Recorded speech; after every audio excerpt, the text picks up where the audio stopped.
They treat them like they were relics from the past, which is utter stupidity. There's a lot riding on the economy in the United States as it relates to the populist movement that has given birth to a Donald Trump. At the same time, there's a lot riding on the economy. I mean, Canada's experienced basically a stagnant economy. We've got this graph here that can illustrate the economic performance where Canada is basically at less than 1% over 10 years, whereas the United States is going ahead at 21%.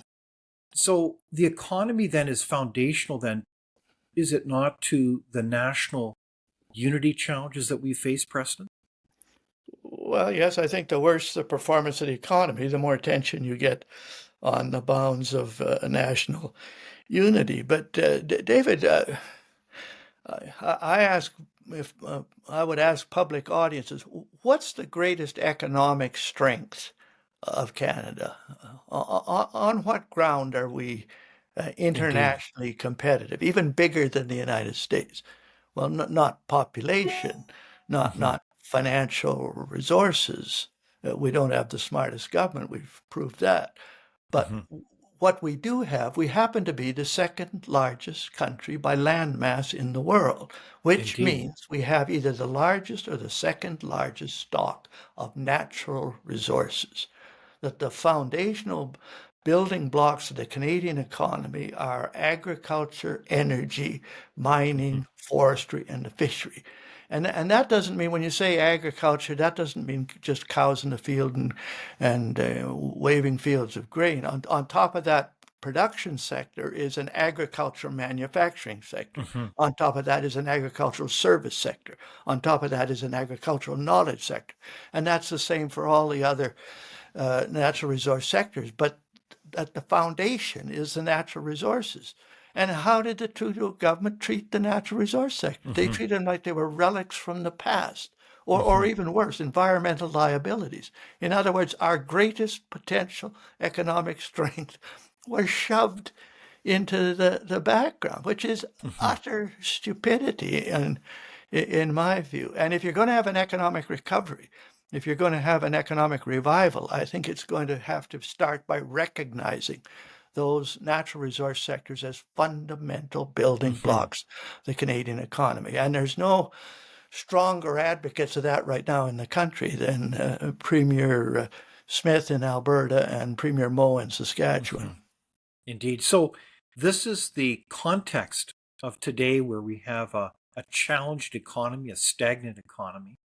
And therefore, you're asking the fundamental question, are we going to continue with the course of policies from the last 10 years going forward? Is that the question that we face? Yes, and one of the litmus tests, I mean, Parliament's supposed to reconvene on the 26th, so they have to bring a throne speech, either 26 or 27. One of the litmus tests as to whether the Carney government's got any of the messages on the need for restoration of the natural resource economy is whether the federal government will reduce its intrusiveness in the natural resource sector. The Constitution assigns the natural resources to the provinces, but the federal government has intruded in that area in a way to almost cripple the sector. The Bill C-69 that makes it virtually impossible to build pipelines in the country, emissions caps, regulation on top of regulation that,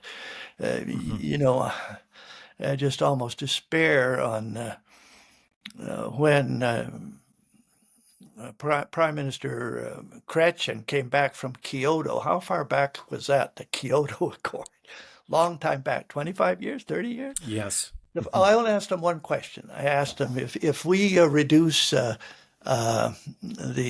emissions in another country, do we get credit for those? When Chrétien came back from signing that, I asked him, does Canada get credit for reducing the carbon emissions in another country? And under that accord, he said no. Well, I said that was a huge mistake, because I think the biggest way we can reduce carbon dioxide emissions is to export LNG to China and replace those coal-fired plants with LNG. What was this, 25 years ago?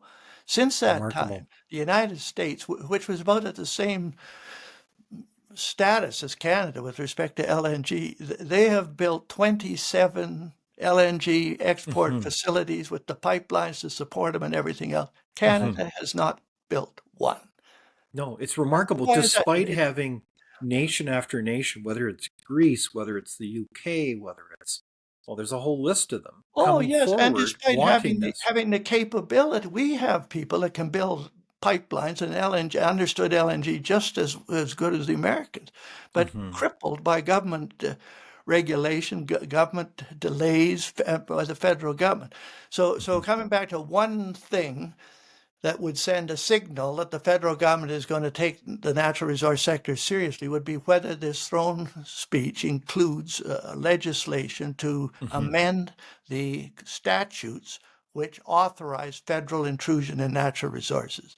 That would be Indeed. one clear signal that they're hearing something from the West. And ironically, that would not only be supported in the West, that is one thing that would be heavily supported in Quebec Hmm. where the federal Liberals have a fair number of seats. Hmm. So I guess my long rambling discourse is that the strength of this country is its natural resources that's been crippled by federal government intervention and mismanagement over the last 10 years. The Hmm. sign that we're getting back on track with reduce the intrusiveness of the federal government in those sectors so that the private sector can get on doing what it's perfectly capable of doing. Right on. So I think that's a brilliant summary. We have the opportunity as a nation. We've got everything going for us to be the most prosperous, free trading country in the world. And yet we've mismanaged those natural opportunities. And so I think you're calling for us for a significant policy signal from the new Carney administration to just do that. Yeah, that would be a start. And there's a lot of skepticism out there. People do not put faith in statements made by political people during Hmm. elections. They want to see the proof of that commitment to the restoration of the resource sectors. And maybe the throne speech will be one of the first places they can see whether that proof is there or not.